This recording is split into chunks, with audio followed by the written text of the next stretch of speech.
coming to you live from Alola's Battle Royale Dome, it's the one, the only PUCL Battlecast.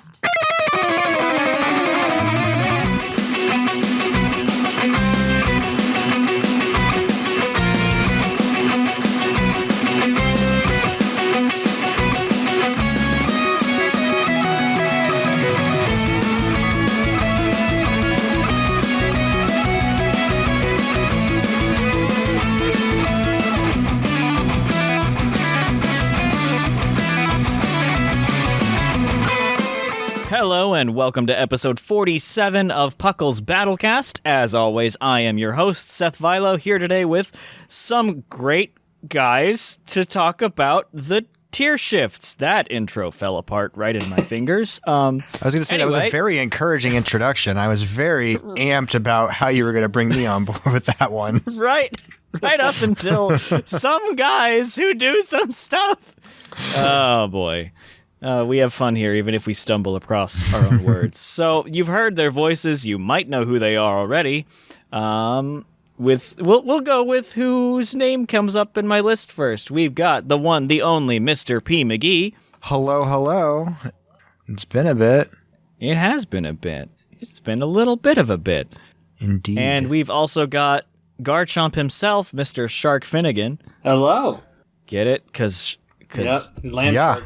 Land Shark. Because you're that wonderful beer from Margaritaville. That's my personal favorite.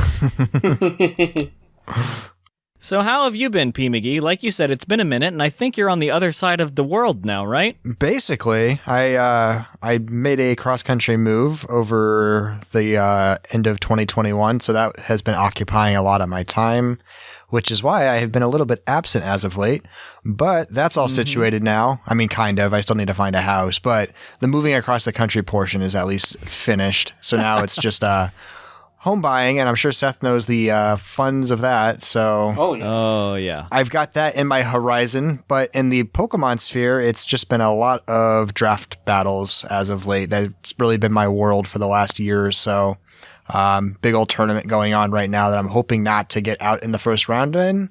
And if I make it a few rounds, I might run into PUCL's own Wreck-It Mike, who is also in the event. So I'm really looking forward to that. Hoping to get my chance to play him again. It's always fun when we battle. Well, very cool. I know that draft has been kind of your my signature thing for a little bit. Yeah, just a little bit. How many leagues is it now? Like 20 plus? We've crossed 20 completed leagues. I have like 10 ongoing. I'm always doing something with draft at the moment. So that's just been my little world, and I'm still enjoying it, which I was surprising. Usually I burn out after like a year of that kind of activity with anything I do, but I'm still going strong. So that's a small victory for myself. Well, there you go. Well, I don't remember if I said it earlier, but welcome to this side of the Mississippi, my friend. Yeah, it's been a bit. I don't know if I'm excited to be back on this side of the Mississippi. Oh, well. How about you, Shark? What have you been up to, other than swimming? I've been, mainly the two big Pokemon things I've been doing is some Draft League myself, and then I've been doing some Ran battles. Specifically, I've been doing a lot of Ranbat Blitz. Just, some really fast pace, just quick. What's the timer for judgments? Random Blitz? Like, is it still a 15-second timer, or is it a little longer? I think it's basically 15-minute turn timer, and then like 15-second timer. To say turn and 30 to start. I believe a little over 30 to start. God, that's wild. So you can get your team there. But I basically just make moves within 5 seconds or so. Maybe I'll think about something, but at least it's just good to kind of get my brain working and stuff. And I actually got up. I've been teetering in the top 500, out of the top 500, up in the 5. It wasn't too hard to grind up that. Blitz is very difficult in my experience. It's really hard because you have to focus. You can't be like sidetracked doing two things at once. Sometimes I like to play, some showdown matches while I'm like cooking my dinner or something, or I'm, just kind of watching TV idly. But if you're doing that with Blitz, you're just going to forfeit half your games because you're not even paying attention. It takes like 8 seconds of not being aware, and that's just like game over. So Blitz is more intensive than you'd think it is, just like as a format structure, because 15 seconds is not a lot of time. You can't do anything but play the battle. You can't like multitask. So to grind that out, I mean, you can get a lot of games in obviously in an hour, but to grind it out, you have to be pretty focused for that hour. So quite impressive if you're teetering in the 500. Yeah, I think the 500 is like 1330, give or take. So it's not too hard if anyone ever wanted to grind it, but it's just a lot of fun. Just to I'll play like 3 or 4 matches, and I'll either win a couple in a row or I'll lose a couple in a row, and just kind of helps me just make the quick assessments that I need to make. I was like, okay, do I preserve this piece, or all right, do I go for win now? Okay, Dynamax now. Oh, I forgot Dynamax is still in randoms. Yeah, it's still a thing. It exists. I mean, I'll occasionally use it. Sometimes I'll just play through and try to win without it. So a lot of times I end up doing it. It's kind of a cool flex if you make it through without it. Mm-hmm. I always feel that way. All right. Well, very cool. I've been, just doing my same old thing, which is monitoring being the great observer, the watcher. What was it in that Marvel show? What If? The Watcher? Oh, is it? I think it was that. I see all, but I will not interfere. Yeah, I think That's it is basically. Yeah, it is the Watcher. Yep, you're right. That's basically what I've been doing. I have actually been playing a little bit over the last month, though, between... what I did one night is I would alternate between Showdown and TCG. Okay. And when I got really tilted in one, I would switch to the other and just do that through the evening. I do this constantly with every video game I play. There's the fallback video game for when the first video game is going poorly. So I can very much relate to this, this structure, this setup, this your plan here to not get too tilted in one thing. You just got to make sure you have an out in another video game. And then when those go poorly, I don't know what you do. But you got to have at least one out. Yeah, and I don't even use the same Pokemon between my deck and my current team, so fresh start. I don't have to see them. Yeah, they've been relegated. You don't have to look at them anymore. Yeah, I get it. Mew belongs in a card, and this one belongs in the video game. It's great. Compartmentalizing, folks. That's a healthy thing to do sometimes. Mm-hmm. But I won't hold us back any longer because we have tier updates to go through because it's January. It's been 3 months since the last one, and there are some pretty big, impactful changes through the tiers. And as with the regular tier update show that comes out every 3 months with it, we're skipping the topic, and it will just be tier time broken up into 2 slightly more bite-sized pieces. So we will be right back. It's tier time. And we are back with tier time, and the first one up, as always, is good old Ubers. So, McGee, tell me about what's going on there. I'm sure it's riveting. Oh, yeah. Very, very riveting. So riveting, in fact, they aren't making any considerations at the moment for what should be happening because there's not much to talk about. There's some consideration about Calyrex, I believe that's Shadow Rider, but people aren't too worried about it at the moment. I think everyone's just kind of wanting to take a beat because we are not even a month, we're weeks away from Pokemon Legends Arceus launching, and we're not quite sure what that's going to mean for what OU and all the relevant tiers like Ubers are going to look like in a few months. It's, we're not quite sure if everything's going to come in through home, and so things like Arceus are going to show back up into the Ubers tiering, and if they show back up in Ubers, then Calyrex is a little better managed by them, and there's other things to kind of keep it in check as well in the meta right now. So I think with Ubers, there's nothing drastic requiring anyone to take action, and I think we kind of want to see what's going to happen with Pokemon Legends, as well as any stuff from BDSP that might make its way into home and then ultimately into Swish, so that we would see it in the OU and Ubers and such formats. So not a lot. Check in next time. Well summarized. Yeah. Yep. Mm-hmm. And who knows, maybe by then we'll get the, what is the flute that Arceus... Azure Flute. Azure Flute. Maybe we'll get that event unlocked in BDSP, so there's 3 ways to get Arceus. I don't know. We'll see. Mm-hmm. The options are there. Moving down, though, we've got good old OU, the bread and butter of general Smogon tiering. And for once in a while, we actually had something happen. We mentioned it last month. It had just started. The QREM suspect test has ended and resulted in QREM being banned from OU. So yeah. The world rejoiced. no more original dragon corpse walking around using ice moves and hitting waters super effectively. So nothing freeze dry. derailed my ladder runs more than sub Kyurem when I was aggressively laddering. That destroyed me because I had Chansey as a way to check it, the spec set or the scarf set, but Chansey would just lose the seismic toss battle against sub Kyurem because of the pressure ability. So really happy to see that gone. It was always very oppressive. My team builds never synergized in a way that was anti-Kyurem, so now I don't have to worry about it anymore. Exactly. Exactly.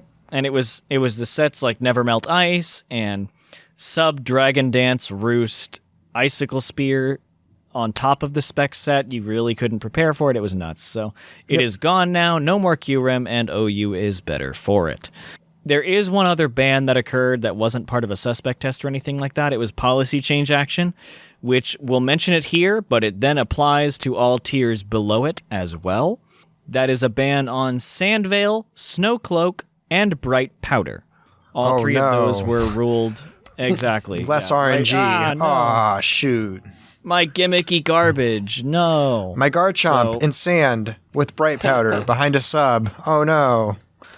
Yeah, exactly. That was the main abuser, honestly. So yeah, it's just always it's like you don't see it too much on ladder, I don't think, but it's usually like on these the Smogon tournaments that always always rears its head that we got to ban it because it won this one match in a tournament. So it made things win that just plain and simple should not have. So oh well, no more. Doug Trio can only run Sand Force. That is its only ability. Poor guy. Exactly. Get out of here, you jerk.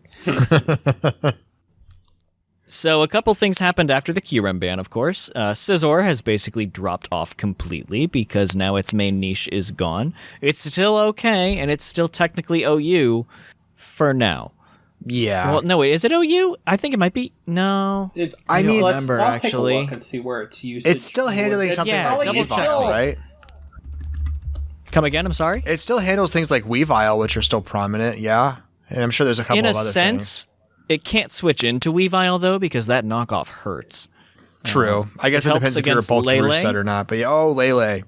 Even without the ability to bullet punch it, it does help to be able to U-turn, knock off, absorb its hits and roost them off. So when people are, filling the Kyurem wall breaker slot on their team with Specs Lele, that's probably keeping Scizor where it is for now until people find something better. Yeah, it's right now just in the 1695 of OU for December. It was at 4.6%, which is just above dropping over into UU. Yeah, what's it, 4.52? Okay. Yeah, 4.52 is the threshold. 4.25. Or 5.2, wow. Yeah. So yeah, it's barely clinging to OU status at the moment. It was at 6.56 in November, so it dropped a whole 2%, which is significant enough to potentially drop it down the next tier shift here. And that's a third of its usage. Gone. So, oh well. 3 months from now, it'll be gone back to UU where it belongs. What's rising from the ashes, though? What is rising from the ashes, and what but a phoenix would do that? And it's Galarian Moltres emerging as the latest hype heavy offense attacker. And, it's got the agility, nasty plot, hurricane, fiery Wrath. Thank you. I couldn't get Volcarona out of my head. Fiery Wrath. And arguably, at this exact moment in time, it might be the second best dark type in the tier behind Weavile. So if you're having problems with Dragapult and you tend to play more offensive teams, give Galarian Moltres a try. It might be worth it. Interesting. Yeah, Has Mandibuzz dropped off, or is Mandibuzz just not what it was? Oh, Mandibuzz is UU now. Mandibuzz? I don't even know that. Mandibuzz is UU. Oh gosh, it's been a hot minute for me. That. Yeah, I think you've not been on Battlecast since Mandibuzz dropped. Yeah. Oh man. Yeah, but you know what? It may rise. That's the thing. Like, without a monster ice type attacker, Mandibuzz, for its utility and roll compression, may end up rising back. there's things like that, like Corviknight is a little bit easier to use now because those ice type attacks even hurt Corviknight. I think it 2-hit KO'd in a lot of situations. Mm-hmm. Yeah, Specs Ice Beam can just kind of obliterate Corviknight. Specs Ice Beam or like +1 Icicle Spears could. Yeah. Exactly. Generally, things weak to ice improved, and a lot of the ones that we just said are flying types. So one of the other ones that improved is the only pure flying type that we have, Tornadus Therian. Well, technically we have Tornadus Incarnate as well. But Tornadus Therian's the good one. We have Corvisquire, the disrespect to Corvisquire. Oh, yeah! I forgot! He's a Pokemon, too. And the other one, and Rookidee too. Yeah. Right? Yep. Yeah. Okay, so we have a handful. Oh well. So the good one, the good pure flying type, Tornadus Therian was already kind of on the border of being one of the best Pokemon in OU. Now it's pretty much irrefutable that it is, if not top of A+ rank, it might end up eking into S rank alongside its Therian brother. It can do so many things. It can be straight offensive with Nasty Plot. It can Assault Vest now a little bit more freely because it's one of the best checks to Dragapult, oddly enough. It can defog in utility set with like U-turn, knockoff, defog, hurricane, or heat wave. Torn T is very good, and a good regenerator pivot is always a nice thing to have on OU teams. To be honest, something I'm excited to see, and this isn't quite the battle team or the team of the episode, but something I'm excited to see a little more now that freeze dry spam isn't as problematic, is you might start seeing like Slowbro Torn combos getting back in action because they're not dealing with that freeze dry spam. And if you can deal with electric spam in another way with like not Lando, maybe something other, maybe a different ground type, but a ground of any sort. Yeah. Then you're really in business with like a good regen core again. A lot of momentum to play with there, and you're just kind of smacking damage while you wait for a win con to open up. So I'll be excited to see how some of that team building goes when you're not dealing with a freeze dry spammer the way we've been having one for a while. Yeah, I think Assault it's Vest, definitely Torn, slow rising right now. It's definitely jumped up a good amount of usage, I think, from November, December here. So yeah, that's good. No, I think that combo could be back in full force. Yeah. And what better to pair with it than something else that bounces? The Rotom Wash Tornadus Therian core has come back with a vengeance and is center as a pivot core if you need one.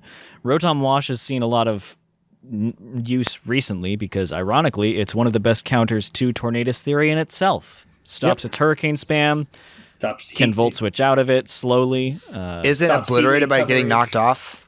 Because like that's something that hurts Rotom Heat, is Rotom Heat doesn't like eating that knockoff. Just because it becomes vulnerable to rocks. But something like Rotom Wash, especially if it's running a Pain Split set, really doesn't care about the knockoff because it can just kind of get health back all game. So no surprise to see Rotom Wash on the rise if you're trying to deal with Torn. Yep, it's a pretty good combo. Something else in OU that started taking off, though, is in tournament play anyway. It hasn't really hit the regular streets yet, if you will. Bisharp is back, and I hate it.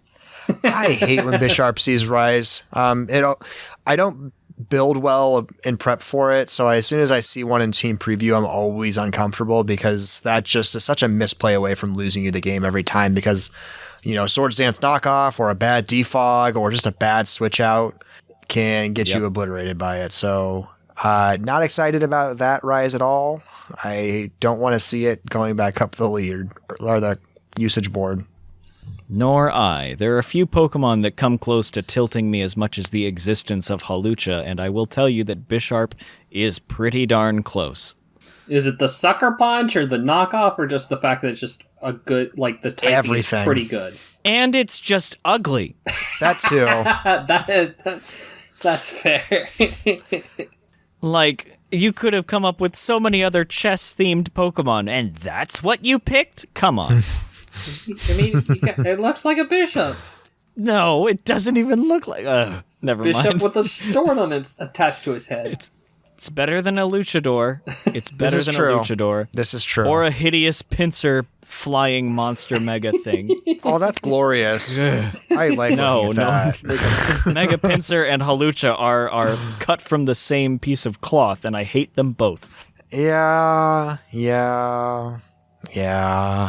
Yes, yeah, you can't stop that argument. A couple other things, though, real quick. The only other big part of OU right now, we're still, recovering from the QRIM ban. So naturally, people are just going to start clamoring for the next thing to put on the chopping block because they've been so desperate for some kind of tiering change for so long, they just think they need another thing banned in a perfectly balanced metagame. Was that bias leaking into my speech? I don't think so. There's some muttering of people being annoyed with Dragapult, possibly taking some kind of tiering action on that, but it received 0 votes from anybody on the survey. That is qualified players, the entire pool of players alike. There's not really anything on the radar right now in OU outside of now that QRIM is fixed and now that Sandvale Snowcloak Brightpower is fixed. That was the only other thing that was on the radar because of that survey. It strikes me that we're at that phase where I think everyone's just kind of waiting and seeing what's going to happen next. And, give me Gliscor back. Yeah, I think that's the hope right now is we're going to see an injection of new Pokemon into the meta just so we have new toys to play with. I don't think part of why people clamor for bans and all is just because the meta gets stale because it's the same things over and over. We've been in a for Gen 8 especially, we've been in a really dry spell the last year because we're so used to having new things coming in. We got really spoiled with that this last gen. And so we're in the longest period we've been in since Gen 8 launched without anything new. And so I think people just like to see change-ups and when nothing else is coming in, the only other alternative is kicking things out and seeing what the meta looks like after that. So no surprise, something like Dragapult's popped back into the mix of consideration.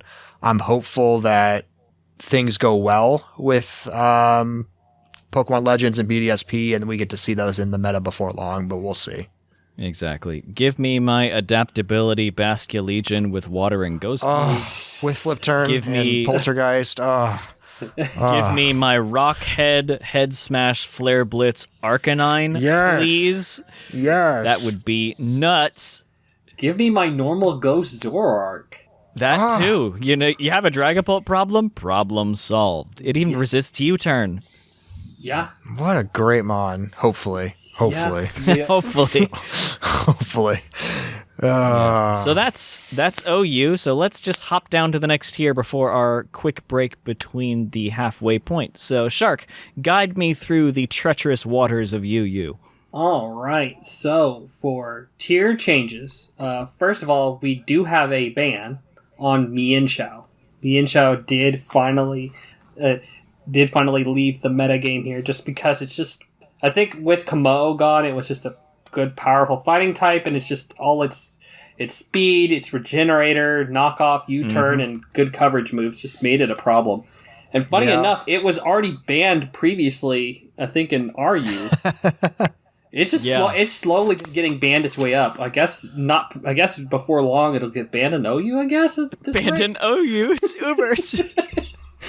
I mean, the rate is going. It's just marching its way up the ladder.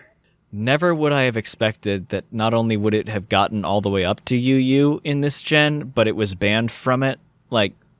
Good luck never being used ever. It's like, what is it a Diggersby that always gets kicked into UUBL and never sees life afterwards? That's such a UUBL Pokemon, yes.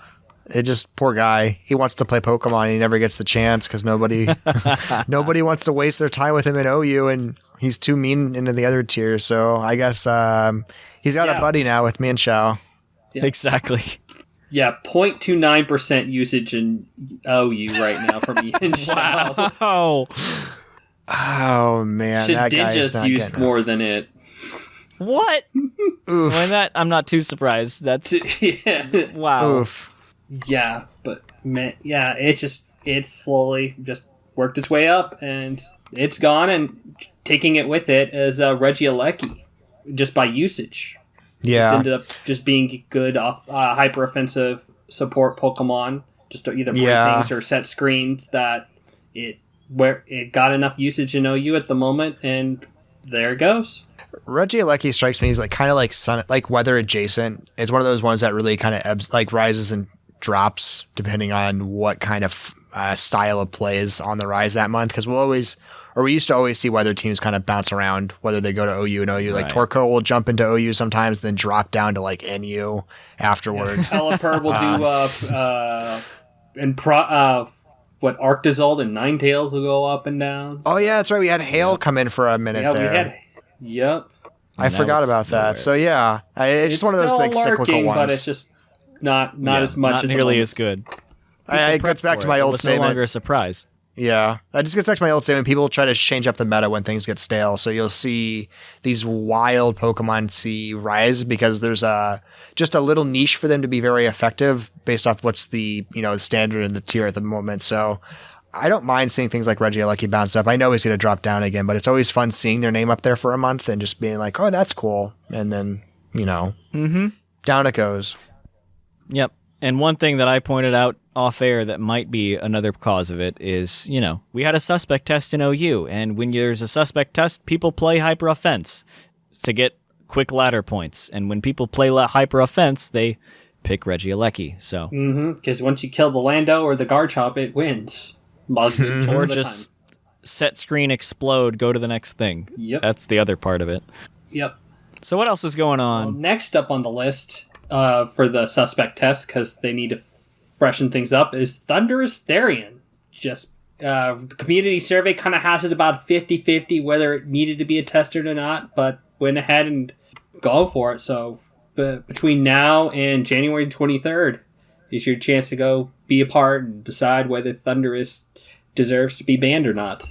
Is Thunderous normally in OU? Or I don't know if I ever see it in OU normally, or UUBL. Does it normally get that high?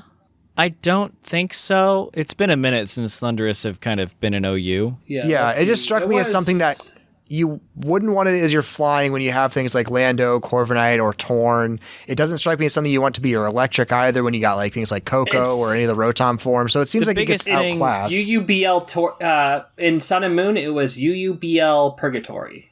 And Okay. currently, The Thunderous, biggest thing was hidden power. That's and, true. And Thunderous itself is UUBL. Right. Both of So them. Therian is potentially heading its way to join its brother. Is Therian the Volt Absorb or the Prankster? Yes. Volt Absorb. It's the Oh, so the 101 stupid- speed? The snaky one. Yeah. It's the one that has a stupid on 45 base special attack or so Right. with nasty plot and a strong move pool, including Psychic, Grass Knot, Focus Blast, and Sludge Wave to just That's destroy right. every check. That's right. Yeah, that one. That Gross. Yeah, no, it just does what it's basically like just like a better coverage Regieleki without the stupid speed. Doesn't hit as hard, as hard probably electric wise, but it just has so much coverage. It deals with a lot of its checks because like a Moongus gets countered by Thundi T. Yep. All the ground types that exist get countered with Grass Knot or Focus Blast. Fortunately, it can only run 4 moves, and one of them is going Yeah. to be an electric one. So Yeah, it's something always will it's always counter it. trapped in the 4-move slot problem. Yeah, that's just fair.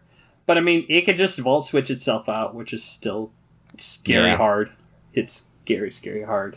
But that might be part of the reason why Excadrill was #1 usage in UU last month, besides being just good by itself. It might be partially to put a stopper on Thunderous Therian for a bit. Yeah, that and probably a Lucky. I think both were lurking. Yeah, in 'cause that wasn't round there at the too, time. So you've got that, and then other things that people are looking to potentially test their way out would be Amoonguss, Aegislash, and Excadrill. All of them were kind of small, but those are the ones that people have on their radar. Excadrill obviously is like, why are you doing in UU? I'm Aegislash, having the exact what are same you doing reaction in now. UU? And Amoonguss just being the annoying little mushroom it is. I saw a stellar meme on Reddit in regards to Excadrill. It was a Corviknight. It was that scene from the new Sonic movie trailer. Oh. A Corviknight looking at Excadrill saying, "You'll never be OU again," and Excadrill Knuckles catching the ball saying, "Do I look like I need OU?" And it had the usage stats of it in UU being top of it. Yeah, I'm looking at it. I'm looking at the UU stats right now. Excadrill, Amoonguss, Aegislash, and Thundi T all just Yep. back to back to back, and Conkeldurr and Hydreigon just kind of lurking right behind. They're all like 23 to 17, so like really close in that group. So does Excadrill rise back up with Kyurem gone? Like, I know it's an awkward spot where, like, for a steel type, it wasn't switching in on Kyurem well. Does it see new life with some of the change-ups, or have we not had enough data yet to have an idea? I guess I'm curious. I don't think we've had enough. It's possible. Definitely possible. It's weird seeing him in this tier just because he's been a staple since, basically Gen 5, if I'm not wrong. He was Uber in banned in Gen 5.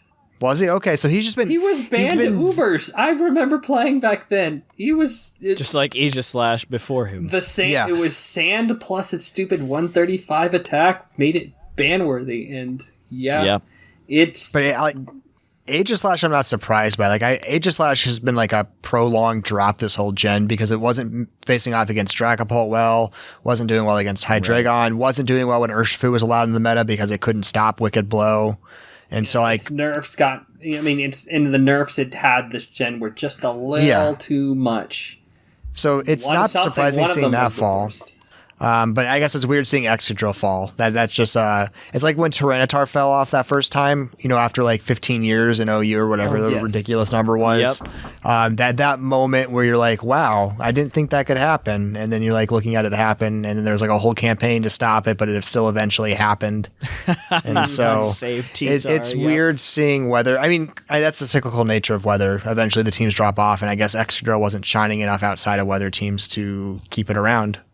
Exactly. Yeah, and Excadrill just has it. I'm just looking at the usage. It does. I think you need a little more time to see if Kyurem gone is going to affect it. It's still lurking about the same percent, just like low, like 3.5, give or take a percent. Not enough to push it into OU yet. So we'll just have to wait and see on that one. Right now, it's enjoying its time though, being in the spotlight in the UU. Yeah, I like it. Yep. And what else is going on? Well, we have Celebi is actually doing fairly well in UU at the moment, paired with Excadrill and Gyarados, or another water type. So that's a good for you, Celebi. Now that I think about it, good for you. That does a lot against Thundurus as well. Now that I kind of give it a little bit of thought, Sludge Wave. I mean, Sludge Wave is an option, but I feel like that's uncommon. I could be wrong. Yeah. Well, because it's for move slot syndrome, or Sludge Wave is really the hardest one to slot in there because you have to either put in Focus Blast or Grass Knot for the grounds. You have to have one of those two, maybe even Focus Blast for the steals, especially if you're dealing with Excadrill in UU right now. You have to have Focus Blast to be able to KO that. You're going to carry your electric moves because that's your stab. And so then Amoonguss is the highest usage resist. So you carry Psychic for that. So yeah, I can see how Sludge Wave would be neglected as the move, which would really open it up for Celebi to maybe stand in there in front of it a little bit. Unless it's like a U-turn. Because it resists all that. Set. Yeah, U-turn would be a problem. But Volt Switch. I don't know. Celebi's been dealing with that problem for 15 years now. Exactly. This isn't new for Celebi. Yeah. But almost perfect type coverage alongside Excadrill, I think. There's a couple things that it misses, like fire, of course, but that's what the water type's for. Exactly, yeah. No, that's a good thing for sure for Celebi. Oh, it gets Earth Power though, doesn't it? For Yeah. And Nasty Plot. Yeah. And Recover. I've always wanted to see Celebi thrive. I feel like it's one of the worst off of the mythicals. I've always felt bad for it. Yeah. I mean, grass will do that to you, but... Yeah. Yeah, grass and that typing in today's climate. That other typing. Ugh. Yeah. And also another thing that's kind of peeking in there is in UU is Sun, which also Celebi benefits from, but specifically Incineroar apparently in Sun is doing really well, giving it that utility and just stupid hard-hitting flare blitzes. As long as you avoid the close combats, that's a pretty good Aegislash check too, I guess. Mm-hmm. Yeah. Oh, yeah. Huh.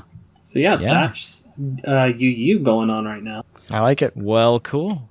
That's the current status. We'll take one quick break, and we will be right back to get the last 4, you heard me, 4 tiers that are left. So we'll be right back. And now it's time to see the results of this month's Blood, Sweat, and Tearing. And we are back to wrap up the remaining 4 tiers. So why don't we start it off with RU next down the line? McGee, guide us through the darkness. You know what? RU has been so much fun lately that no one decided to leave the tier. Everyone was having such a good time that they even invited new friends. So we've had no one depart this tier, but we have gained some new additions to hang out in the fun place that is RU, and our new members of it are a couple of ground types. We've got Raiku and Seismitoad, as Seismitoad continues to make his journey all over the tiering spectrum. And I think he's been basically everywhere this entire gen, so good on you, Seismitoad. Now he sits in RU. So that's what we've gotten. There are no suspect tests incoming, so we have nothing in that regard happening at the moment. They are back in RU, which is pretty huge because they're both good stealth rockers. Obviously, that has been one of Seismitoad's bread and butter viability aspects for a while. It's one of the reasons he sometimes rises above Gastrodon, is because he can be a rocker for the team despite not having access to recover. Seismitoad can also check Volcanion, which is pretty potent in this tier, so that's also very good. And then Bronzong has risen, which is unexpected, but it can check both Nidoking and Flygon, and now Rhyperior. Nidoqueen's all the way in RU? That's fascinating to me. Right? Isn't it? God. I get in the Smogon formats that Nidoking is going to be superior, and Nidoking has been in OU this gen, but to see Nidoqueen all the way down here is also shocking. So that's a weird one for me. But yeah, Bronzong does well at the moment because Bronzong, with that nice levitate ability and a pretty solid typing, can really handle a lot of ground types that would otherwise prove problematic. And then one of the one of the more impressive Pokemon right now is hold on. Obstagoon's doing well? Okay. Obstagoon is doing well at the moment because Guts Facade is a stupid attack. And 140 with stab with the 1.5 boost is pretty bonkers. And so, unsurprised. I mean, this is one of the reasons Obstagoon got as high as like low OU. I think it crossed into the threshold at one point just because it's a wall breaker where things like Toxapex and Blissey don't do well if you have enough pivoting to create opportunities for it to click buttons. It's one of those cyclical ones though, so it's obviously decreased in usage a lot. You know, we're talking RU at the moment, but it does well with that. And because it is so good in this tier, Cobalian has found new life, just because it checks its stabs really well, makes it really difficult for Obstagoon to click a dark attack because it does not want to give it, what is the ability? It's not Justified. Does not want to proc Justified with the dark attack. And so Cobalian can take advantage of that, which Cobalian needs because its 90 attack stat isn't that great, although close combat always hurts if it's stab. So getting that +1 off of a bad knockoff or something like that is really good for Cobalion. Can manage the facades and then basically forces the Obstagoon to click close combat, which makes it very vulnerable afterwards. Cobalion also has a nice 108 speed, so it really is well positioned to manage some Obstagoon spam, although, you know, obviously long game, it's not going to stop it. Something that is under consideration for potential testing in the future is Necrosma. Just because it has a lot of versatility. It has both physical and special sweeping options. You know, got the Dragon Dance set or like a Meteor Beam agility set. So it's got some ways, and then it's got some bulk too. Or it can just go like a Calm Mind set with Moonlight. You know, it's just a really, really potent mon to deal with. So unsurprisingly, it may get put under consideration in the coming months. Yeah. Photon Geyser is just stupid. Yeah, it's like, what's my best attack going to be? Cool, I can always run Photon Geyser. It's free. Togekiss is doing well down here. It's a good manage to Flygon, which Flygon is always a menace because it has just a pretty solid... I mean, 100-100 doesn't seem that good, but, you know, having mobility with U-Turn, having Dragon Dance, having good Earthquake access, Roost, Defog, like it's got a lot of utility. It's not the biggest breaker in the world, but it can really fit a lot of team molds, so... It's super versatile. It's got, I mean, its special move pool is still pretty good too. It's got Earth Power, Draco, Boom Burst, Flamethrower. Boom Burst is always a fun one. And Specs is viable on it. So, I mean, that's always like a pocket Specs Flygon, which I've seen all the way in OU. It's not like it's never shown up there, and it always catches you by surprise when something weird like that shows up. So, Togekiss kind of exists there to manage that. Obviously, it still has Stone Edge access, so Togekiss isn't a perfect answer. But Scarf Air Slash is just a really good thing, especially when there's less prominent steels to really come in on it, or less prominent electrics. It can kind of just spam Air Slash to victory. I know how this Togekiss play works. I've done a lot of it in OU in my day as a way to break through stalls. Yeah, so you have, you monster. I know. You know what? I'm not going to feel bad about breaking through a Toxapex Blissey Clefable core with my Togekiss. They deserve it for bringing that cancer. I'm offended. Hurts my feelings. I'm sorry to offend, but sometimes you do what you got to do, and I will lean into the RNG if it is needing to be done. So Necrozma and Togekiss, based off of their success and viability, have both risen to the S- rank. So they're both very good, and that could lead to future considerations with potential bans and such. Sableye is doing solid work down here, especially because there aren't immediate breakers. So Sableye is less than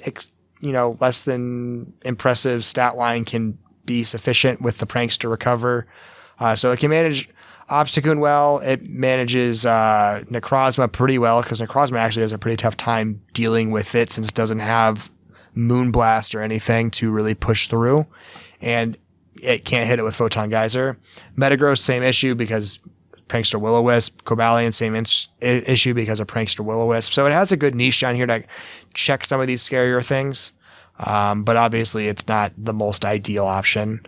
Raiku, I cannot believe has fallen this far, but it's now in this tier, and it's not having a great time, it seems, with Seismitoad and Gastrodon. Gastrodon is one of the biggest counters to Raiku, too. Like, it has nothing for a Gastrodon besides clicking Toxic. So, that's pretty rough. Seismitoad falling down is just gonna means that you could theoretically run like a sub-toxic Raiku, like if you really didn't like Gastrodon, but at the same time, Seismitoad is gonna be able to break through subs much easier than Gastro could. So I'm pretty sure I watched in a draft match once a Palpitoad just wall out and destroy a Raiku because it was a rest Palpitoad, and so it just sat there all day. Raiku literally had nothing it could do about that. It was, I think it was Sleep Talk too, so I still got turns while I was sleeping with Sleep Talk Earthquake. The disrespect. It was gross. But yeah, Raiku's not enjoying that type combination, especially when they have water immunity. Raiku just has nothing for it. So Raiku has great coverage, just not for them. But not Just for not for those them. two Pokemon specifically. Specifically, and they're both with it right now. So like, Raiku could see NU. Raiku would rather face Swampert than those two. Yeah, it could burn the Swampert, and then Swampert's actually kind of manageable. Ugh. Yeah, but that's basically what's happening in RU at the moment. Nothing wild. You know, we're seeing a theme here where we're in that calm before the storm. Just a couple of things developing. Some things are being eyed for the future, but I think we're kind of letting the next month or two play out, and then we're going to reassess from there. Mm-hmm. Alrighty. Well, with that, we'll move right down along, and it's my turn to talk about NU, where there is a massive ripple about which P. McGee just talked about indirectly. So no bans, no unbans. Politoed has arrived because it dropped all the way from RU to ZU.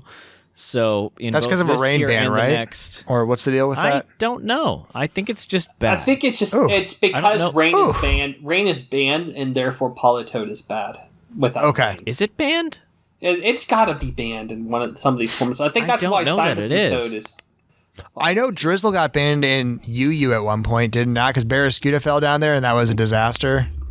Perhaps. But I don't know if it fell all the way down. Check me on it. I don't know. I don't play a lot of these tiers regularly. I'll look into that. That's BDSP. Yeah, that one definitely has rain banned. That one was recent. It was banned in UU. Oh. It was banned in UU as 2020. back in May. It looks like that was testing around the same time as they were testing Haxorus at that time. Okay. But I don't know if anything. It would anything extend down more to anything recent than lower. That. That seems odd. Let me look into. Because I feel like I saw someone mention something about doing rain.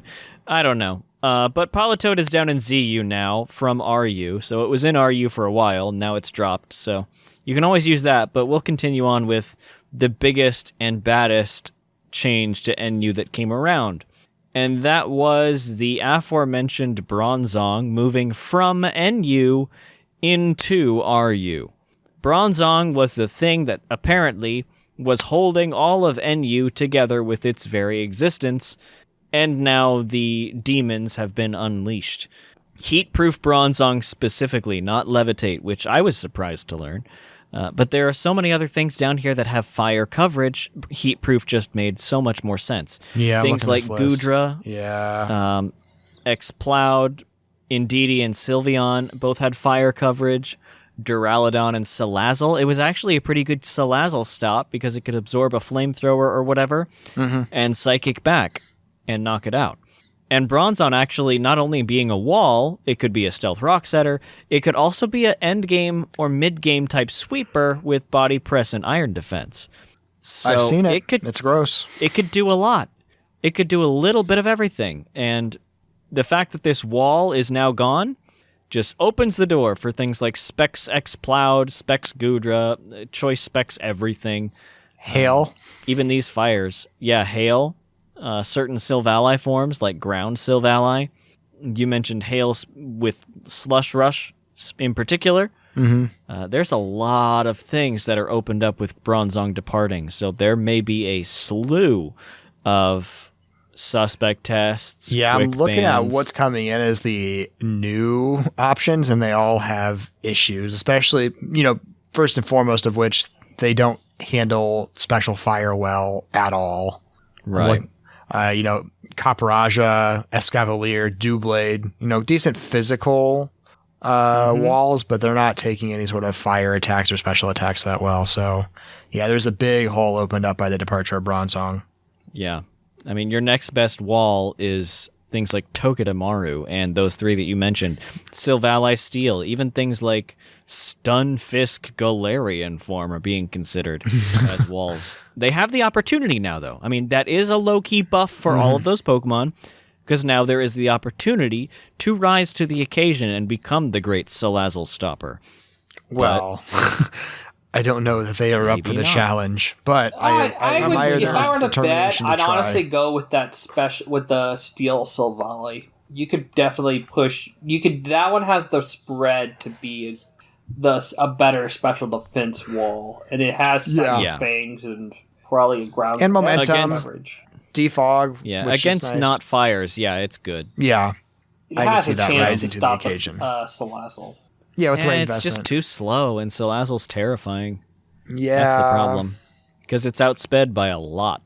Yeah. There's not a lot of speedy steals. I guess Togedemaru is Yeah. your speediest steal at 97 or something like that. Yeah, and even that just barely beats Sylvally. Yeah. Oh well. There are a whole lot of losers, though, from this. The biggest one, arguably, is Xatu, because it would just use Bronzong as a free switch-in. It didn't take much from Body Press, Psychic, which were two common moves. Gyro Couldn't Ball? set rocks or Toxic. It's even slow, so it probably didn't take much from Gyro Ball, and thought it had could like a just roost it 95. off. Yeah, I guess it can roost it off. Oh, no, it is. It does have a 95, I think. You're Yeah, right. no, Never it's mind. actually it's got a good speed. But maybe to it's it. Either wasn't- way, though.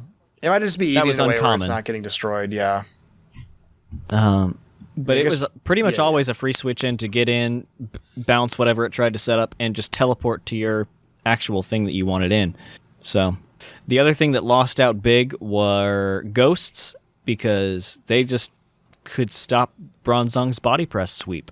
Decidueye is one that comes to mind off the top of my head that lost big here with this. Yeah.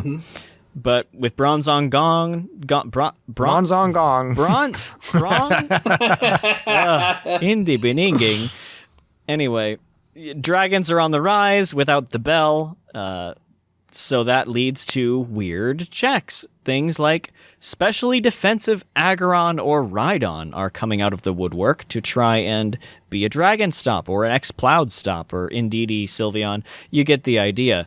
Especially Aggron with its augmented resistances thanks to its partial steel typing. Yeah.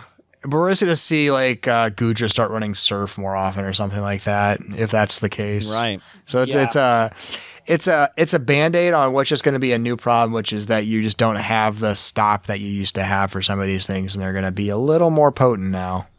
Yeah, that Goodra Your teams will looks have to be a little more cool. Yep. But on top of that, on top of the dragons, the normals are coming out too because, steel resists normal. And things like Braviary, the aforementioned X-Plowed, Snorlax even, Heliolisk, and Tauros are all things that come to mind as normals that have a whole lot more breathing room to just do what they want to do. And we've mentioned it a few times, but Salazzle is looking to be the next scariest thing in this tier because, weirdly enough, like I said, Bronzong held it back somehow.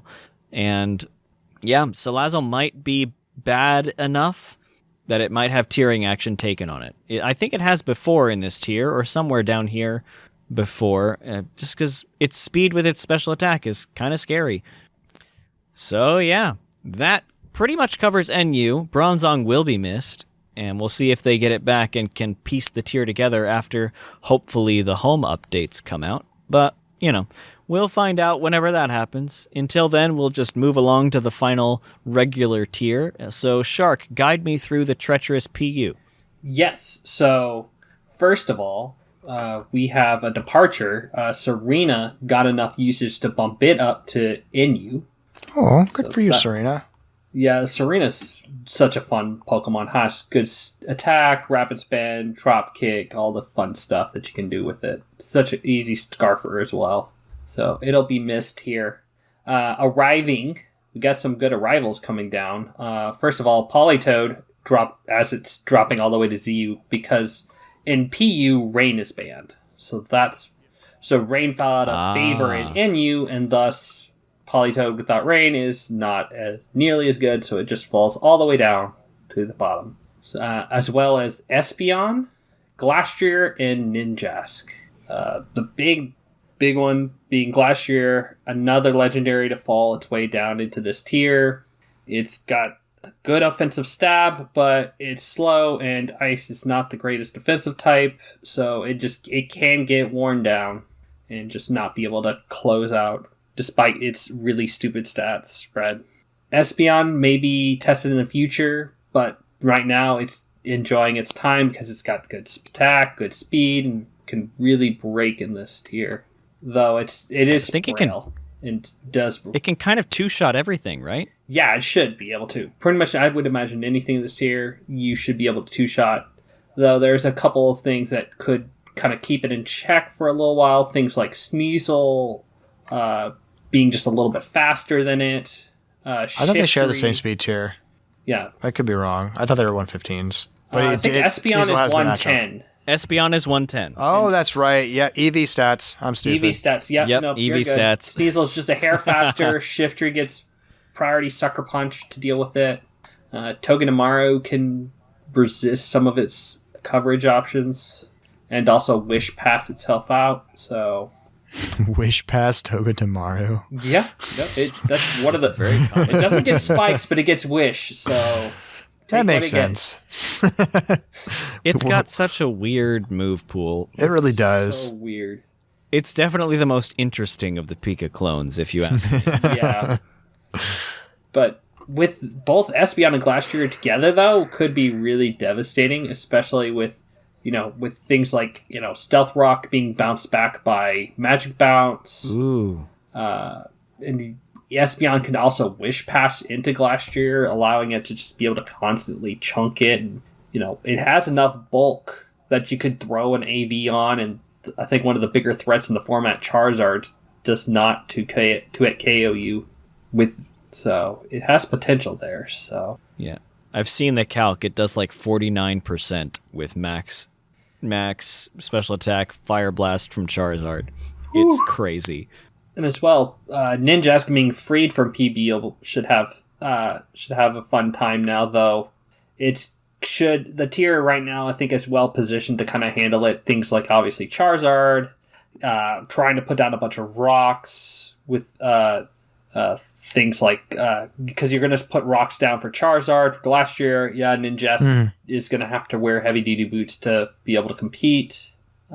Serena left some big ripples in the format, leaving things like Gigalith actually really good option right now, given those couple big threats I mentioned previously. Yeah. That has a good potential there, as well as Togedemaru, just because Serena did pretty well checking that, so now that can reign as one of the better steals in this tier. And one prediction that someone had made is that Jellicent will rise up and be pretty good in this format, which I could see that because it does a good job resisting Charizard. It has Scald and Will-O-Wisp, Strength Sap to be able to kind of check some of the physical threats like Glastrier and Ninjask, and then you can slap Specs and go Shadow Ball as well if you wanted to deal with something like Espeon. So it has some options there for sure. Good for you, Jelly Boy. Good for you. Right? I support all Jellicent viability. It's nice. It's a nice, good bulky water that can do some good offensive stuff.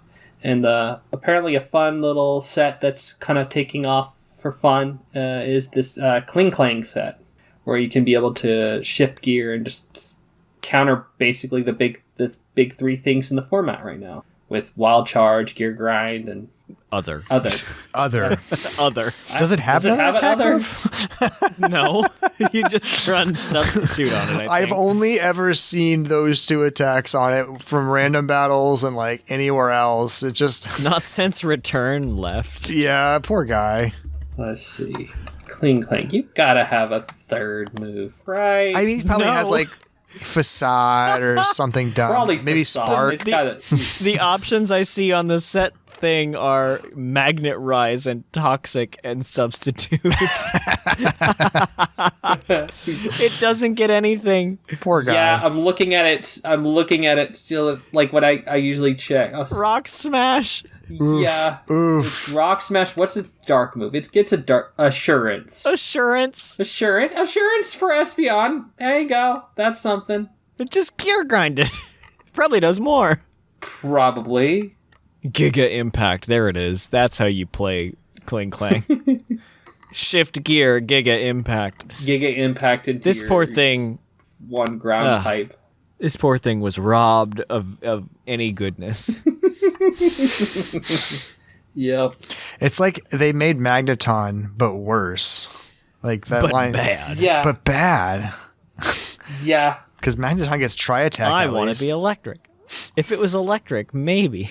Yeah. The like no electric stab is the big thing. It's like literally you go down the tier list. You go Magnezone, which has body press and electric stab, electric and steel stabs. Then you go to Magneton, which doesn't have body press and just has electric and steel stabs. And then you have Kling Klang, which is just steel and only has electric and steel moves.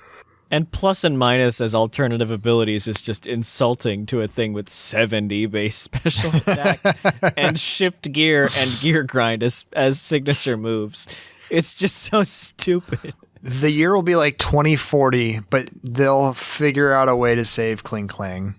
Yeah. That's the thing that needs a buff. Yeah. Pokemon to buff Kling Klang. Yeah. Next episode of the main show. Yeah. Done. Mailbag. Free mailbag for anyone listening right now. Say buff Kling Klang. Shark told me to write this in.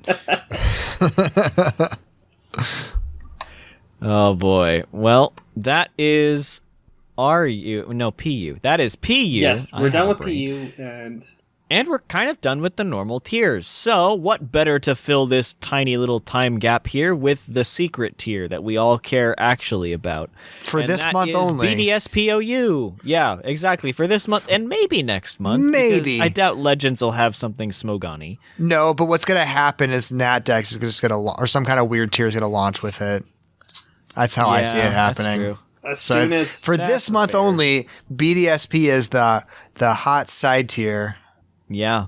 It still is pretty fun, honestly. Yeah. So there are a couple of things going on though. I'll take these first big things. This first big thing. That is I mentioned it last month in the show, but the Latios suspect test ended. Latios stays in BDSP OU. Really, there's only OU right now, too. UU should be officially beginning sometime soon, and Ubers is kind of just a ban list at the moment. So really, the only tier is OU. But as they promised, Manaphy has begun its suspect test in BDSP OU. It will end on January 24th, so if you would like to get in and make your vote, then that's how long you've got. And it's kind of mixed with Manaphy, honestly. Because people were, I guess, expecting Latios to leave, but it stayed, and that's one of the best Manaphy checks. Yep. And Rain is gone, so the only way you can do it, which is a common set, mind you, is Manaphy to run Rain Dance on itself, and then Tail Glow and go ham from there with whatever 2 moves it picks. Mm-hmm. Surf and Hydro Pump, right? Other. Just needs water. Just needs water. Then Gastron is like, hello. Yeah, it's probably Energy Ball, to be honest. But Manaphy... Or Ice Beam. Something about Tail Glow just makes Manaphy pretty good. I can't quite put my finger on it, but... Yeah, something about the word drastically. Yes. Yes. 3 is bigger than 2. That is correct. That is, in fact, correct, unless we're talking fractions. But the thing about Manaphy that people are frustrated about is it does, even just by existing, because it's 17th in usage right now, but just by existing, it invalidates a whole lot of team types, or so you would think. It seems to only really have that effect in the middle to low ladder. High ladder, with a little bit of alteration to regular sets you might expect, stall-ish or bulky offense do incredibly well. Things like Blissey you would not expect to run Calm Mind, but here they do. That, alongside Unaware Clefable, Mantine, even Shedinja are being used, but one of the most lethal stops to Manaphy is Calm Mind Blissey. You get in, you absorb a hit, you Calm Mind and heal, and you outpace it. Interesting.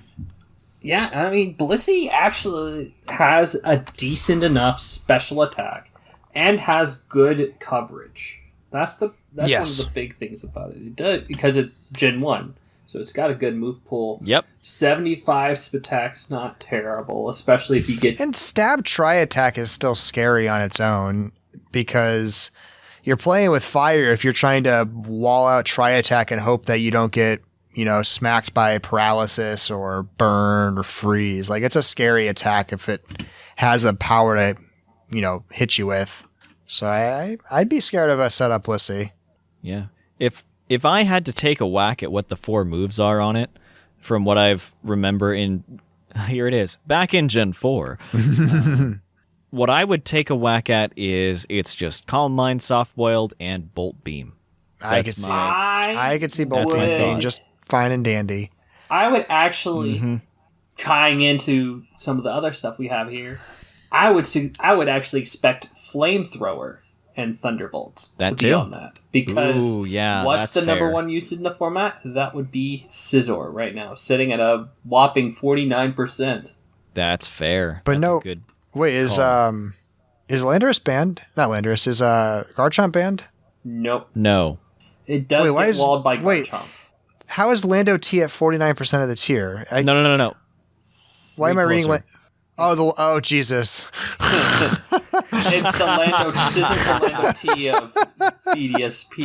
I was like, I swear, it was just Gen 4 when I left. What happened? Landorus was in Gen 4 the whole time. Just that meme of Landorus Therian just walking in.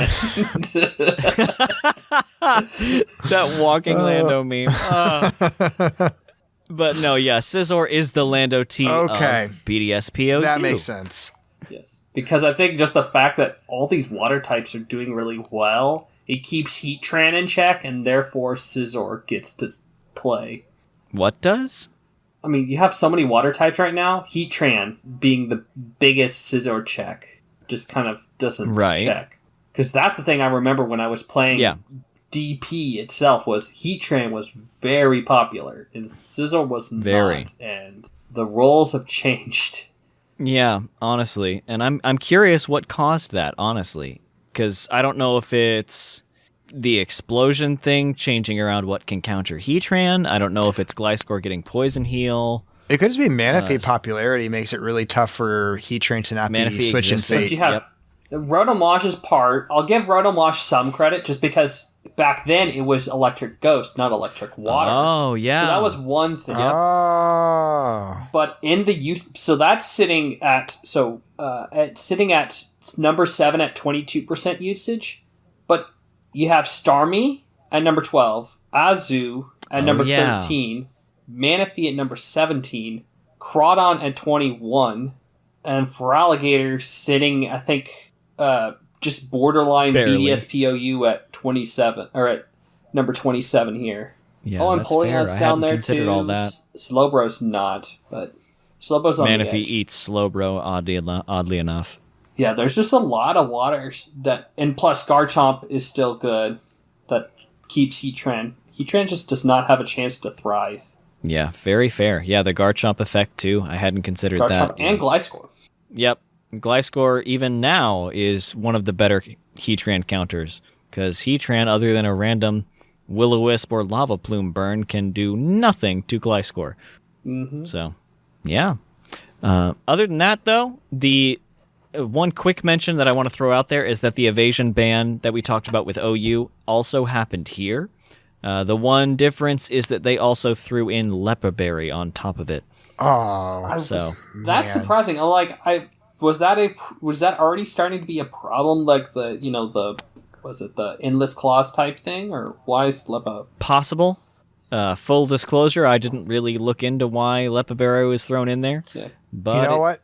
My favorite draft battle of all time was with a Leppa Berry. God, that was a fun match. Yeah, I actually just saw this, like, I was looking through some of the Smogon stuff. Leppa Berry got freed from Natdex, so I was just curious, like, why Leppa got banned here, but unbanned different. I could see it being, like, one of those things that shows up in high ladder play as just, like, a really counter meta team, like, anti-meta team, and just kind of make the person suffer for hundreds of matches, or hundreds of turns in the match. It may also be a rework of the Endless Battle clause to better define what causes the Endless Battle outside of Leppa Berry. That might be what it is too. But maybe those conditions don't exist in BDSP. I'm spitballing here, but I'm not sure. Anyway, that wraps that up. We should have official BDSP UU starting up soon. By what I could find, it's not officially begun yet, which makes sense because they would want, at least a full month or so to create the tier officially of usage stats, and they just got those a couple of days ago. Yeah. So and I think Salamence was starting a quick band out of BDSP UU. That's the one that big is correct. note of that. Yep. And outside that, though, we will go ahead and wrap up tier time / the topic and come back to you with the team of the episode. So we will be right back. Bum bum.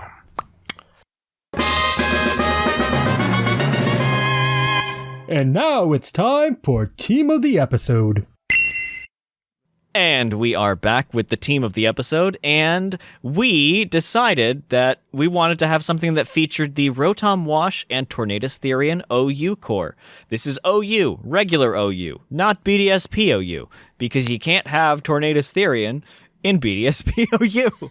So, with that core in mind, we found a team in my teams. So this is one that I've built myself. You certainly would have guessed when we get to the end of this. You would know without a doubt this was a Seth theme. So it does have my signature chef kiss on it. And I've already got the preparations in place. I've already got the other team built for when BDSP changes come out. I'm optimistic. Mm-hmm. So it gets even worse. But gross. Without further ado, P. McGee, start us off. Yeah. So leading off the team is one of those aforementioned two. We've got the Rotom Wash holding the leftovers, nicknamed Whirlpool, because obviously that's his a move he can use. Why would you name a Pokemon a move they can't use? I don't know. See, it's a brand of I know. it's a brand of washer. He's rocking a bold nature. He's got Volt Switch, Hydro Pump, Pain Split, and Will-O-Wisp. And then the EVs, because I forgot to mention them, so we're going to mention them now, are 252 HP, 168 defense, and 88 speed. That 88 speed allows it to creep past Crawdad, who can be pretty scary with those knockoffs otherwise, so it's important we outspeed that. Next up is our good friend Mr. Margaritaville, the Garchomp, with some leftovers, rough skin ability because they banned his other one. Everything else is banned. It's all banned, so this is all that's left. He's got 252 HP, 136 defense, and then 120 speed. That 120 speed with the Jolly Nature ensures that the Heatran is not going to be a problem, and you're going to outspeed that. He's got a Stealth Rock, Earthquake, Toxic, and Flamethrower. Basically, he wants to set his rocks, spam his buttons, or if he can't do either of those things, just go ahead and poison you. So that's what Garchomp's here to do. Yep. That brings us to two more, my two that we've got. And we've got Pharaoh Thorne holding leftovers. I'll let you discover its nickname yourself, dear listener. Oh. And, of course, the ability is Iron Barbs. The EVs are as follows. And they're weird. Bear with me. 252 HP, 128 defense, and 128 special defense, with a careful nature. So the cool thing about that exact spread on Pharaoh Thorne is the HP puts it at a leftovers number. Always max your HPs on Pharaoh Thorne. Don't do that 248 nonsense, because that hits a lefties number. 128 in both defenses allows you to hit a bonus point in the defense stat that your nature augments. So, I have a careful nature because I'm afraid of Tapu Koko, and that careful nature and the 128 special defense brings me to a bonus point number for getting an extra special defense point out. Ooh. If I want to switch to Impish, the same thing happens with the 128 and Impish. Pharaoh Thorne's just got a neat little spread like that. I think the other number that does that is 88 and 168. So you can allocate those stats as you will, but I want a mixed defenses Pharaoh Thorne. The moveset, though, is as follows. Spikes, Leech Seed, Body Press, and Power Whip. No knockoff on this one. I want both offensive options, and I need to handle Tapu Koko with the Pharaoh Thorne alone, so I can't just rely on Body Press for that. The next Pokemon on the list is good old one of my favorites. You know those favorite of each type charts that you make? Oh, yes. Yep. 4 of the 6 of this team are on that chart.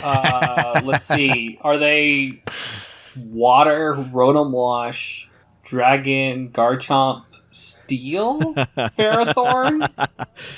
Fairy Clefable. Fairy? Has to be on here. Fairy Clefable, obviously. The others I'll get to at the end. You can keep guessing from there.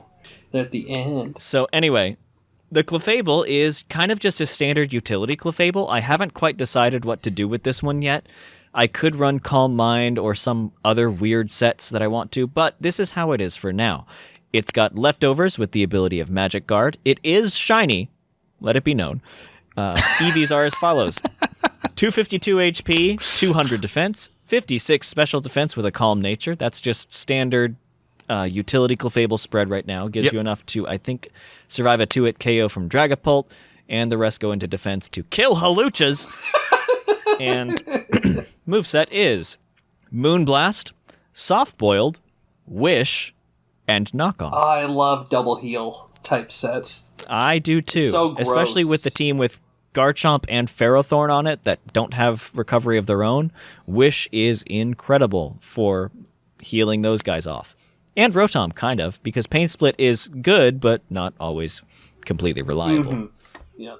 So Shark, take us home with the most unsurprising alternate member of the core that we said was in this team. Oh, right. We did mention that there was a flying type, and that would be Tornadus Therian. holding the heavy-duty boots with Regenerator, of course. Max HP, max speed, timid with the extra dumped in defense. So it's just fast and being able to keep getting all that health back thanks to its max HP. You've got Hurricane, U-turn, defog, knockoff. So just a good old standard, just clear the hazards away so that Pharaoh Thorne and Garchomp don't get whittled. U-turn for momentum, knockoff to get rid of the pesky items like boots, and Hurricane to actually do some damage. And this one's nickname is Dutchman because The Flying Dutchman. It's flying. Yeah. Ooh. And Clever. last but not least, there needs to be some sort of offensive win con to this team. I always carry one. There always has to be one way that you can just set up and sweep. I mean, Garchomp and Tornadus can do some chunks, but that's still not enough to really put the pressure on. And for this team... So, of course, this is going to be a very hyper-offensive win con, right? With max investment into special attack and speed, right? Right, Shark? You know me so well. Well, this is... The win con of this team is Seraph the Volcarona, holding heavy-duty boots with the ability Flame Body. EVs, 248 HP, 156 defense, 16 special attack, and 88 speed at the timid. Whoa. Try not to get too aggressive with that special attack stat. Hey, it hits an exact number that I need it to hit. Calm down. So this is a bulkier win con, but it still hits the right where it needs to hit. Quiver Dance to set up, Flamethrower to burn through your opponent's team, Psychic to deal with Toxapex, and Roost. Because it's Seth's team. It needs Roost. Yep. I need it. You could have run Bug Buzz. No, you run Roost. No. I need it.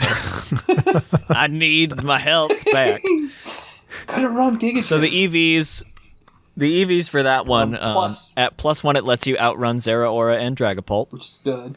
And the 16 special attack allow you to exactly knock out a Rillaboom from full HP with Flamethrower. Ooh. Because it's likely it will have full HP because of grassy terrain. Yep. True. If it's cleared the hazards and everything, even if it has a little bit of leftovers recovery, I want to make sure that I can always knock out that Rillaboom. Not bulky Rillabooms, just regular Rillabooms with Mac. Who runs a bulky Rillaboom? Not me. You would absolutely. And a Seraph is a type of six-winged angel. Which this thing is on this team because it's the only thing that's really going to put offensive pressure. Everything else is just going to. However, the number of battles I've won without Volcarona ever touching the field bring me great joy. Well, I mean, I'm looking at this. You've got Spikes, you've got Rocks, you've got Leech Seed, you've got Toxic, you've got Pain Split, you've got Momentum, you've got Wish plus Soft Boiled. Like, everything can heal or get Regenerator or just get Wish passed. Also, 4 of your 6 have leftovers, and then the 2 that don't have leftovers just have boots so they don't take unnecessary chip. So, yep, this team isn't going down easily. Nope, it's really not. It's got the sustainability, and it's just gonna wear you down. And preferably wants to win with just like, okay, Rotom, Volt Switch, knock something out, go into Clefable, get the leftover health it needs, or maybe Garchomp just earthquaking just to kill everything that needs to die. You're speaking my language. I see. That's how this team intends to run. But you have Volcarona in case you're facing, another Seth. Yep, exactly. And I've got like 3 things to cripple Heatran, be that the Garchomp, the knockoff on Clefable, the body press on Pharaoh Thorne. I'm getting that Heatran out of the way, one way or another. Yeah. So, to give you guys a glimpse into how I work, Rotom is my favorite electric. Yep. Pharaoh Thorne is my favorite steel. Yeah, see that? Okay. Clefable is, of course, my favorite fairy. Yep. And Volcarona is my favorite fire. I see. Yeah, interesting. Yeah, that all makes sense to me. I thought it'd be like BDSP Heatran or changes something. have swapped out Garchomp, Nah, I like Volcarona. I don't know why. I respect it. But the BDSP change swaps out Garchomp for Dragapult, which is my favorite dragon, and the Tornadus for Gliscor, which is my favorite flying. Is it also your favorite ground? No, that's Zygarde. I have to be very careful with my chart because there are some things that have to be on there. Yeah, no, that's all respectable right there. That's a solid list. Yep. And so that's the team. Enjoy playing semi-stall with Seth Vilo's garbage team, and you can find out the nickname for Pharaoh Thorne on your own time. Oh, Clefable's is Aria, because that's what its original name was going to be in the red and blue beta. Fun little reference there. But with that wraps up the 47th episode of the Battlecast. It's been a great one, and hopefully by this time next month, we might be talking about the effects that Home, and by extension BDSP and Legends Arceus, have on the Sword and Shield metagame. I'm personally looking forward to it so I can fix this team and make it into its perfect cell form. But we'll see what happens. It's been great. If you like what you hear, you can listen to more Puckly goodness in our other channels. We've got this in Puckle Plus. You're listening to Battlecast right now. We've also got the TCG cast, which, fun fact, I will be appearing on the next one for that. That's going to be if I'm correct, it's going to be one of our set review episodes where I can gush about how all the new cards are actually old cards that they just have different faces to. Oh, yeah. I was seeing that pop off in TCG. That, is it V? What's the set called? V-Star? The next set is Brilliant Stars. That's right, with the V-Star mechanic. In the West. Yep, exactly. I'm very excited for all of those cards. So you can listen to me as well as Basket the host there on the next Thursday that things come out. There's also the Game Corner show that comes out on this feed, as well as all the trivia trivia rewinds that come out. If I could speak, my brain is gone. But if you like regular Puckle, that comes out on a different feed, the Puckle feed. Those shows come out every Monday, and they talk everything Pokemon from, video game, trading card game, whatever is relevant right now, to even Serial or Pokemon 2B and Master the board game. Other than that, you can support the show in a couple different ways. There is the Patreon if you'd like to support us directly. It helps us keep the community thriving and make sure that we have microphones that make us sound like not garbage. You can buy some merch from the Puckle store. Right now it's a little bit lacking, but we're working on transitioning our products to the new store. So there's a new link down below for you to click on. And just keep listening. Join us on Discord. That's where all the magic happens. That's where you can hang out with us on a regular basis, can participate in our tournaments and giveaways. Including a new Discord tournament that's is where getting it's at. signups right now. That's right. Well, I should have mentioned that. That's the UUTC, correct? Yep. Well, very It good. is I'm not Speaking of- BDSP singles. Speaking of good, UUTC, good. you have the last two champs on this podcast today. Oh, true. Oh, Yeah. wow. I won the first I do, Swish. don't I? P. McGee won the second one. Well, cool. That's So- kind of Come dethrone us. Take away the Fortuitous. title. come to. Play BDSP. Not with this team, though. Oh, yeah. That's illegal. That's illegal. Yeah, There are three things that are not even alive in that time. Live. But anyway, it's been great. Thank you guys for coming on. Don't forget to follow It's the always YouTube great and having you. Twitch. Thank you. Yes, I always forget something. YouTube and Twitch, that's where a lot of the stuff's happening that you can see live. Thatch is actually streaming right now as we record Yeah, this. he's doing his And- Emerald Nuzlocke, I think, every Tuesday right now. Is for sure when he's streaming, and he's going to try to snag an extra time every week as well to stream something else. Including Nice. his latest pet project is this TCG cube that he's been working on. So there should be something right. fun related to that coming up in the next couple days, weeks or so. We'll see what unfolds there. Yep. Well, I think with that we've hit all the high notes, unless I missed another thing.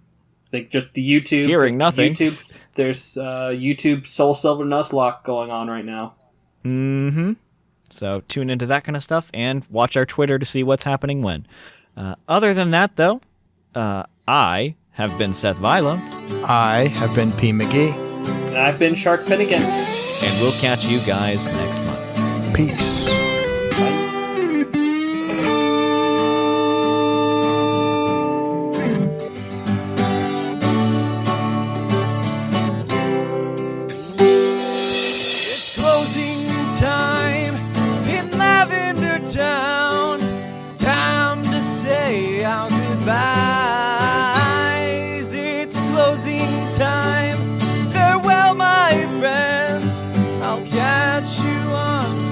upside.